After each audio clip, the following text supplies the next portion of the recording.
Drop it.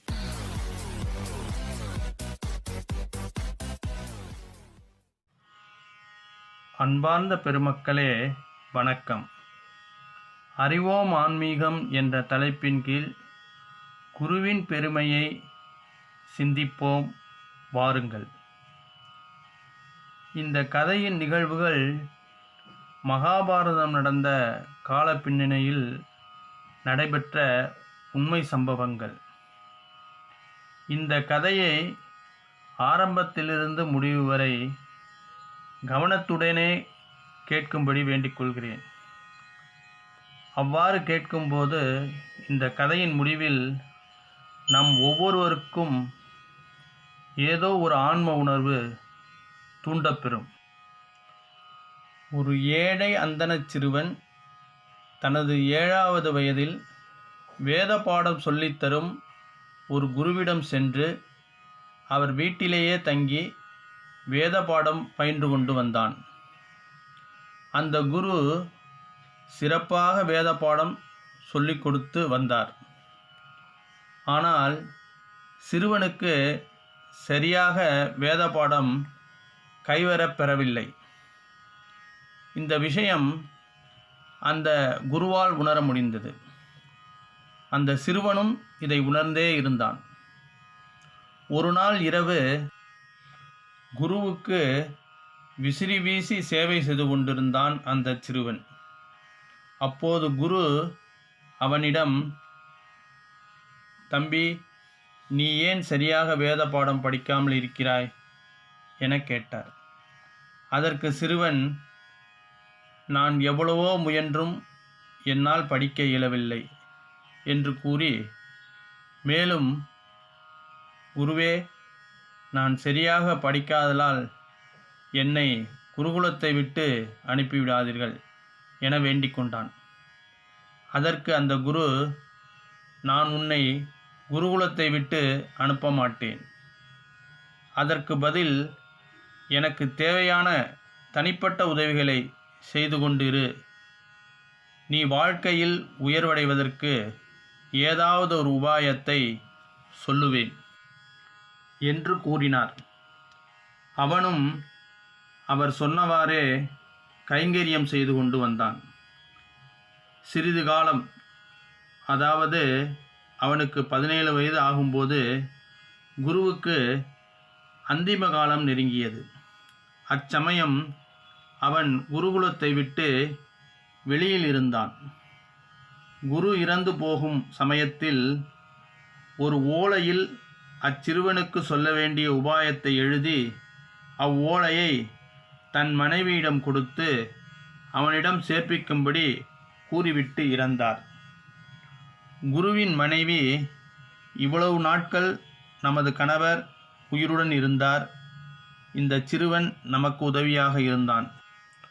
இப்போது அவர் இறந்த காரணத்தால் அவன் நமக்கு உதவ மாட்டான் என்று எண்ணி அந்த மாணவன் வந்தவுடன், தம்பி, உனது குருநாதர் இறந்து விட்டார் என கூறினார்.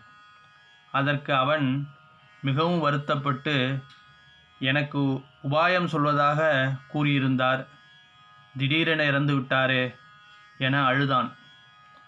அதற்கு குருவின் மனைவி அவனிடம், தம்பி, குருநாதர் உனக்குண்டான உபாயத்தை இந்த ஓலையில் எழுதி கொடுத்திருக்கிறார். ஆனால் ஒரு நிபந்தனை, என்னுடைய அந்திம காலம் வரை எனக்கு பணிவிடை செய்ய சொன்னார். என்னுடைய அந்திம காலத்துக்கு பிறகு இதை உன்னிடம் கொடுக்கச் சொன்னார் என கூறினார். அதற்கு அவன் மகிழ்ச்சி அடைந்து, குருமாதாவுக்கு பணி செய்வதும் குருவுக்கு செய்வது போன்றதுதான் என மகிழ்ச்சியுடன் பணி செய்து வந்தான். அவனுக்கு தற்போது வயது 37 ஆகியிருந்தது. பல வருடங்கள் உருண்டோட குருமாதாவுக்கும் அந்திம காலம் நெருங்கி வந்தது. அவர் இந்த ஓலையை எப்படியாவது அந்த மாணவனிடம் சேர்ப்பிக்க நினைத்தார். தன் வீட்டின் முன்னால் இருந்த ஒரு கழைக்கூத்தாடியிடம் கொடுத்து, நீங்கள் இந்த ஓலையை இந்த வீடை தேடி வரும் பிரம்மச்சாரியிடம் ஒப்படைக்க வேண்டும் என்று கூறிவிட்டு இறந்தார்.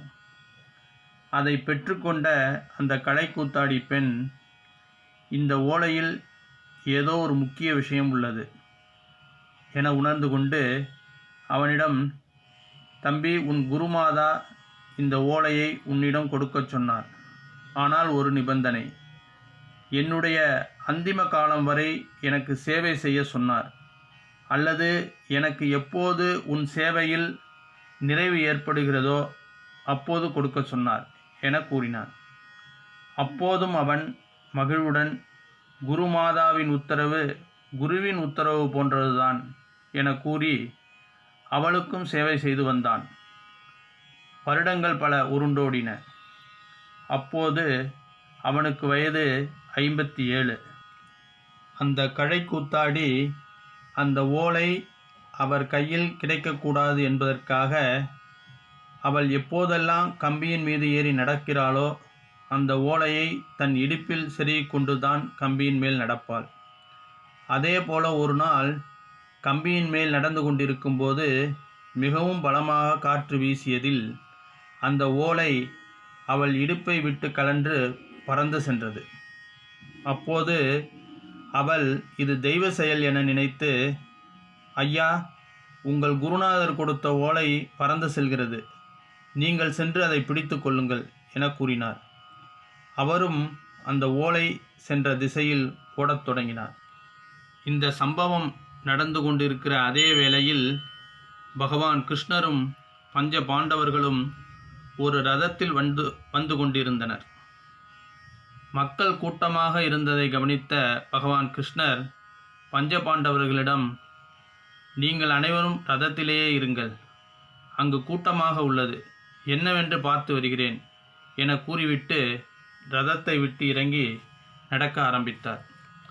அப்போது காற்றில் பறந்து வந்த ஓலை பகவான் கிருஷ்ணனின் பாதத்தில் வந்து விழுந்தது. அதை கண்ட அந்த பிரம்மச்சாரி ஓலை பறக்காமல் இருக்க கிருஷ்ணனின் காலோடு சேர்த்து அந்த ஓலையையும் பிடித்தார். பிடித்த அந்த கால் கிருஷ்ணனின் கால் என்று கூட தெரியாத அவர் தன் குரு தமக்காக என்ன உபாயம் கூறியிருப்பார் என்பதிலேயே கவனம் கொண்டு அவ்வோலையை பிரித்து படித்தார். அந்த ஓலையில், நீ இந்த ஓலையை பிரித்து படிக்கும்போது கிருஷ்ணனின் காலடியில் இருப்பாய், அவரை சரணாகதி செய்து அபயம் என்று சொல், உனக்கு அவர் முக்தி அளிப்பார் என எழுதப்பட்டு இருந்தது. உடனே அவர் கிருஷ்ணனின் கால் பிடித்து சரணாகதி என 3 முறை கூறியவுடன் கிருஷ்ணர் அவருக்கு விஸ்வரூப தரிசனம் கொடுத்து முக்தியும் வழங்கினார். இக்கதையில் நாம் ஒன்றை சிந்தித்து உணர வேண்டும். வேத பாடம் படித்து அதை கடைபிடித்து வாழ்ந்து உணர்ந்து பிறகு இறைவனை உணர்ந்து அவரை சரணாகதி செய்த பின்னரே கிடைக்கும் முக்தியை இவை எதையும் செய்யாமல் குருவின் வார்த்தைகளை பணிவுடன் கடைபிடித்ததாலேயே அடைந்துவிட்ட பிரம்மச்சாரியைப் போல் நாமும் ஒரு குருவை அடைந்து இந்நிலையை அடையலாம் என்பதுடன் அறிவோம் ஆன்மீகம் என்ற சிந்தனையை நிறைவுக்கு கொண்டு வருகிறேன். வணக்கம். நன்றி.